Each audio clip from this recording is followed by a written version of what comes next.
Episode opening സീനിൽ നാമിയും റോബിനും മൊമന്റോസ്കിയും അവര് 3 പേരും കൂർക്കം വലിച്ചുറങ്ങുകയാണ്. ട്രഫാൽഗർ ലോയും ഇവിടെ ചെറിയൊരു മയക്കത്തിലാണ്. പക്ഷെ ആളിപ്പോഴും ഇതോടെ തന്നെയായിരിക്കും ഉറങ്ങുക. മറ്റൊരു ഭാഗത്ത് സീസറും കൂർക്കം വലിച്ചുറങ്ങുകയാണ്. ഇവിടെ ചോപ്പറും ഒസോപ്പും ആണെങ്കിൽ ഉറങ്ങാതെ കണ്ണിൽ എണ്ണ ഒഴിച്ച് കാത്തിരിക്കുകയാണ്. എപ്പോൾ വേണമെങ്കിലും അറ്റാക്ക് ഉണ്ടാവാം, നമ്മൾ വളരെയധികം കെയർഫുൾ ആയിരിക്കണം. ഇങ്ങനെയുള്ള സമയത്ത് എന്ന് പറഞ്ഞ് അവർ തിരിഞ്ഞു നോക്കുമ്പോഴായിരിക്കും പെട്ടെന്ന് അവിടുത്തെ കാലാവസ്ഥയെല്ലാം തന്നെ മാറി മറയാണ്. അടുത്ത നിമിഷം എന്തോ ഒന്ന് നമ്മുടെ ആൾക്കാർ ലക്ഷ്യമാക്കി അഞ്ഞടുത്ത് വരും. നമ്മുടെ ആൾക്കാർ എന്തെങ്കിലും ചെയ്യുന്നതിന് മുൻപേ അത് കപ്പലിന്റെ തൊട്ടടുത്തെത്തിയിരിക്കുകയാണ്. നമ്മുടെ ആൾക്കാരെല്ലാവരും ഇപ്പൊ അവിടേക്ക് ഓടിയെത്തും. അവരതിനെ കണ്ണു തള്ളി നോക്കും. അത് മനുഷ്യരല്ലാന്ന് നമ്മുടെ ആൾക്കാർക്ക് പിടികിട്ടും. അടുത്ത സെക്കൻഡ് അവറ്റകളാണെങ്കിൽ ഇപ്പൊ നമ്മുടെ ആൾക്കാർ അറ്റാക്ക് ചെയ്യാണ്. നമ്മുടെ ആൾക്കാർ പറ്റും പോലെ അവറ്റകളെയും തിരികെ അറ്റാക്ക് ചെയ്യും. അതൊരു 30ഓളം ക്രീച്ചേഴ്സ് ഉണ്ട്. അതിന്റെ ശബ്ദവും ബഹളവും ഒക്കെ കേട്ട് നമ്മുടെ പെമ്പിള്ളേര് പുറത്തേക്ക് വരാണ്.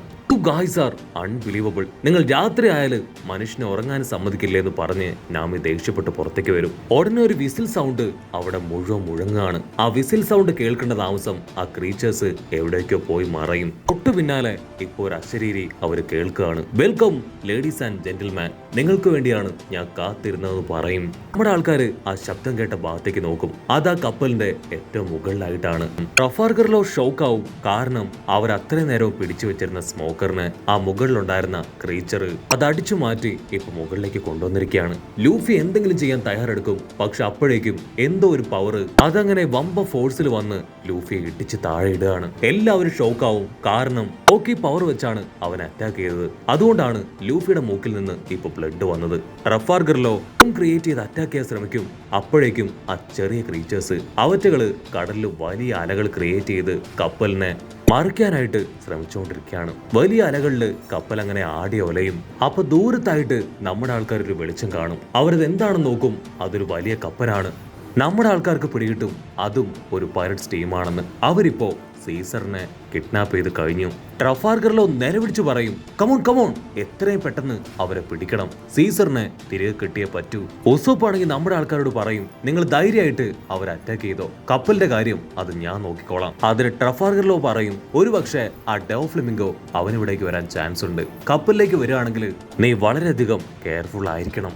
അടുത്ത നിമിഷം ലൂഫിയും ചോപ്പറും ട്രഫാൽഗർ ലോയും അവരാണെങ്കിൽ സബ്മറീൻ എടുത്ത് ഇപ്പൊ ആ കപ്പലിനെ ഫോളോ ചെയ്ത് പോവാണ്.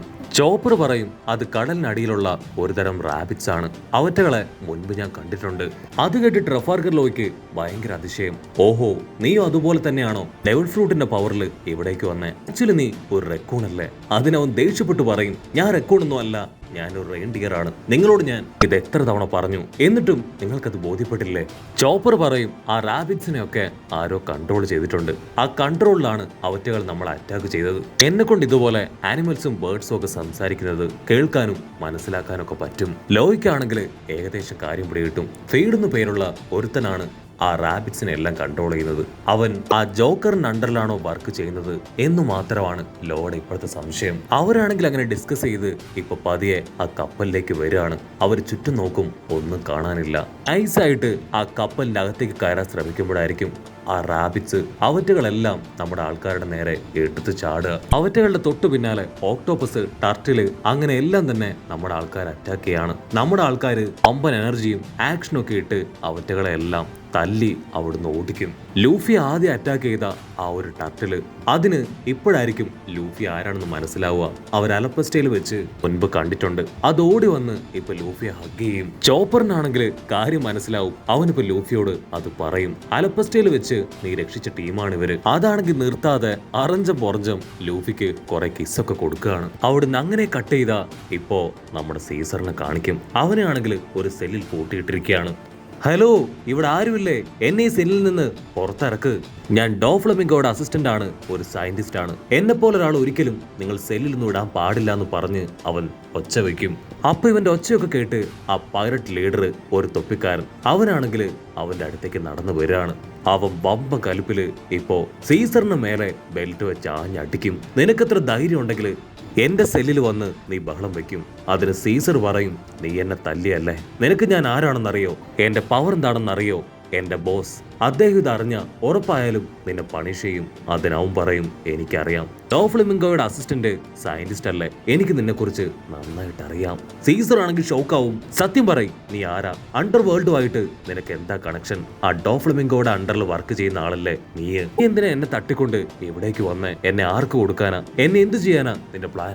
അതിനാവും പറയും, നിന്റെ ചോദ്യങ്ങൾക്കൊന്നും ഉത്തരം പറയാൻ എന്നെ കൊണ്ട് പറ്റില്ല. നീ ഒരു സയന്റിസ്റ്റ് ആണെന്ന് എനിക്കറിയാം. എനിക്കൊരു ഡ്രീം വേൾഡ് വേണം. നിന്റെ പവറും കഴിവൊക്കെ ഉപയോഗിച്ച് നീ അതെനിക്ക് വേണ്ടി ക്രിയേറ്റ് ചെയ്ത് തരണം. അതിന് നമ്മുടെ സീസർ അവൻ ടെൻഷനായിട്ട് എന്നെ കൊണ്ട് പറ്റില്ല, ഞാൻ ഒരിക്കലും അങ്ങനെ ഒന്നും ചെയ്യില്ല എന്ന് പറയും.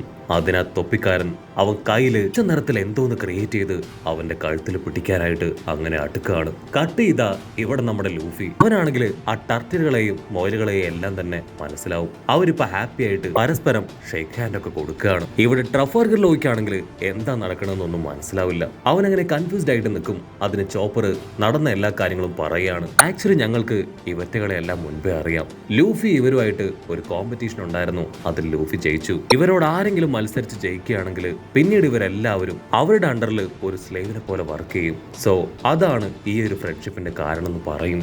ഇവിടെ ലൂഫി ആണെങ്കിൽ ആ ടർട്ടിലിന് പ്രാക്ടീസ് ഒക്കെ കൊടുക്കാണ്. യാ ഹൂ ഹൂ എന്നൊക്കെ പറഞ്ഞ് കൊണ്ട് വമ്പൻ ആക്ഷൻസ് ഒക്കെ അതിന് കാണിച്ചു കൊടുക്കും. അതിനുശേഷം അതിനോട് പറയും, ശരിക്കും നീ ഇപ്പൊ ഭയങ്കരമായിട്ട് ഇംപ്രൂവ്ഡ് ആയി. നിന്റെ ആദ്യത്തെ ഇടിയിൽ തന്നെ ചോര ഛർദിച്ച് ഞാൻ താഴെ വീണെന്ന് പറഞ്ഞ് അവന്റെ നെഞ്ചിലേക്ക് നോക്കും. അപ്പൊ അവന്റെ നെഞ്ചില് ഒരു ക്രോസ് അടയാളം കാണും. ഇതെന്തു പറ്റി? ഇതെന്തിനാ ഇങ്ങനൊരു മാർക്ക്? അതിനവൻ പറയും, നിന്റെ ഒരു ന്യൂസ് ഞങ്ങള് ന്യൂസ് പേപ്പറിൽ കണ്ടിരുന്നു. അപ്പൊ നിന്റെ നെഞ്ചില് പോലെ തന്നെ ഒരു അടയാളം കാണാനിടയായി. അതുകൊണ്ടാണ് ഞാനും അതുപോലൊരു അടയാളം എന്റെ നെഞ്ചിൽ വിട്ടത്. ലൂഫി ആണെങ്കിൽ അത് കേട്ട് കുടുകൂടാ ചിരിക്കാണ്. ഉടനെ ട്രഫാർഗർ ലോ, സത്യം പറയും, നിങ്ങൾ എന്തിനാ ഞങ്ങളുടെ കപ്പലിനെ അറ്റാക്ക് ചെയ്തേ? സീസറിനെ കിഡ്നാപ്പ് ചെയ്യാൻ നിങ്ങളോട് ആരാ പറഞ്ഞേ? അതിനാ ടർട്ടില് അത് ഒരുപാട് വിഷമത്തില്, ഐ എം സോറി, ആക്ച്വലി നിങ്ങളുടെ കപ്പലാണെന്ന് ഞങ്ങൾക്ക് അറിയില്ലായിരുന്നു. ഞങ്ങൾ അവനെ കിഡ്നാപ്പ് ചെയ്യാൻ ഒരു കാരണമുണ്ടെന്ന് പറഞ്ഞ് അവനിപ്പോ ഒരു ഫ്ലാഷ് ബാക്ക് പറയും. കട്ട് ചെയ്ത ഫ്ലാഷ് ബാക്കില് ലൂഫി ആണെങ്കിൽ അവരുമായിട്ട് ഫൈറ്റ് ചെയ്ത് അവരെ തോൽപ്പിക്കും. അതിനുശേഷം നല്ലൊരു ഫ്രണ്ട്ഷിപ്പ് ബിൽഡ് ചെയ്ത് അവസാനമായിട്ട് പോകുന്ന സമയം അവരോട് പറയും, നിങ്ങളും ഞങ്ങളെപ്പോലെ നല്ലൊരു പൈലറ്റാവ്. ഈ കടലിൽ നിങ്ങൾക്ക് കാണാൻ ഒരുപാട് കാഴ്ചയുണ്ട്. ഫ്രീ ബേർഡ്സ് ആയിട്ട് ഈ കടലിലെ കാഴ്ചയൊക്കെ കണ്ട് ആസ്വദിച്ച് ജീവിക്കുക. സോ അവനാണെങ്കിൽ അന്നത്തെ ലൂഫിയുടെ വാക്കിൽ ഇൻസ്പയർ ആയി കടലിലേക്ക് ഒരു കപ്പലെടുത്ത് യാത്ര തിരിച്ചു. ഒരുപാട് ഫ്രണ്ട്സ് ഒക്കെ ആയി ഇഷ്ടം പോലെ പ്രതിബന്ധങ്ങളെല്ലാം അതിജീവിച്ച് അവരും ഒരു പൈലറ്റ് ടീമായി വളർന്നു വന്നു.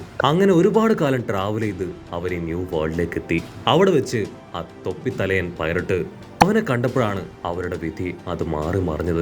അവനാണെങ്കിൽ ഇവരെ എങ്ങനെയെങ്കിലും അവന്റെ ടീംമേറ്റ്സ് ആക്കണമെന്ന് ഒരുപാട് ആഗ്രഹം തോന്നി. അവൻ ഇവരെ എല്ലാവരെയും പിടിച്ച് അവരുടെ കഴുത്തിൽ ഒരു ബെൽറ്റ് പോലെ ഒരു സാധനം ഇട്ടു. അന്ന് മുതൽ അവന്റെ സ്ലേവ് ആയിട്ട് ഇവർ വർക്ക് ചെയ്യുകയാണ്. ആ തൊപ്പിത്തലയും പറഞ്ഞതനുസരിച്ചാണ് സീസറിനെ അവര് കിഡ്നാപ്പ് ചെയ്തത്.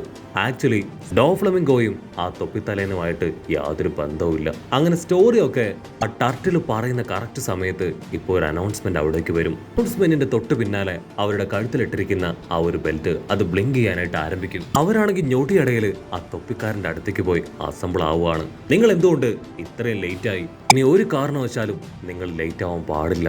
എന്റെ മുൻപിൽ എപ്പോഴും നിങ്ങളൊരു അടിമകൾ തന്നെയായിരിക്കണം. ലോയൽ ആ ഒരു റോള് ഒരു കാരണവശാലും നിങ്ങൾ മറക്കാൻ പാടില്ല എന്ന് പറയുമ്പോഴായിരിക്കും ട്രഫാർഗർ ലോ ആ തൊപ്പിത്തലേന്റെ അടുത്തേക്ക് വന്ന് സീസർ അവനെ തിരികെ തരാനായിട്ട് ആവശ്യപ്പെടും. തൊപ്പിക്കാരനാണെങ്കിൽ അവന്റെ കയ്യില് പച്ച നിറത്തിൽ എന്തോന്ന് ക്രിയേറ്റ് ചെയ്യും. അത് വെച്ച് ട്രഫാർഗർ ലോയ്ക്ക് നേരെ ഇപ്പൊ വലിച്ചെറിയും. ട്രഫാർഗർ ലോ ജസ്റ്റ് മിസ്സിന് തെന്നി മാറും. അത് സ്ട്രെയിറ്റ് ആയിട്ട് പോയി ചോപ്പറിന്റെ മുഖത്തടിച്ച് അവന്റെ കഴുത്തില് ഒരു ബെൽറ്റ് പോലായി മാറുകയാണ്. ആ തൊപ്പിത്തലേനാണെങ്കിൽ ഇപ്പൊ ചോപ്പറിന് നേരെ കൈ നീട്ടും. അവന്റെ കഴുത്തിലുള്ള ബെൽറ്റ് അത് ബ്ലിങ്ക് ചെയ്യും. സെക്കൻഡുകൾ കൊണ്ട് അവൻ ചോപ്പറിനെ കൺട്രോൾ ചെയ്യിപ്പിച്ച് ട്രഫാർഗർ ലോയെയും ലൂഫിയെയും അറ്റാക്ക് ചെയ്യാൻ റെഡി ആക്കിപ്പിക്കും. ചോപ്പർ ആണെങ്കിൽ റംബിൾ ബോൾസ് എടുത്ത് കഴിച്ച് ഇപ്പോ ട്രഫാർഗർ ലോയെയും ലൂഫിയെയും അറഞ്ച് പുറഞ്ച് അടിക്കുകയാണ്. ചോപ്പർ നിലവിളിച്ചു പറയും, പ്ലീസ് എന്റെ ബോഡി അതെന്റെ കൺട്രോളിലല്ല, ദയവ് ചെയ്ത് എന്റെ അടുത്ത് നിന്ന് മാറി നിൽക്ക്. ചോപ്പർ അത് പറയുന്ന ഗ്യാപ്പില് ആ വില്ലൻ അവനാണെങ്കിൽ 2 ബെൽറ്റ് ഇപ്പൊ ട്രഫാർഗർ ലോയുടെയും ലൂഫിയുടെയും കൂടെ കഴുത്തിൽ ഇടുന്നതോട് കൂടെ ഈ ഒരു എപ്പിസോഡും അവസാനിക്കുന്നു. എപ്പിസോഡ് ഇഷ്ടപ്പെടുകയാണെങ്കിൽ തീർച്ചയായിട്ടും ലൈക്ക് ചെയ്യാനും കമന്റ് ചെയ്യാനും ഷെയർ ചെയ്യാനും മറക്കല്ലേ. അടുത്തൊരു അടിപൊളി എപ്പിസോഡുമായിട്ട് കാണുന്നവരെ it's me with Mallu episode.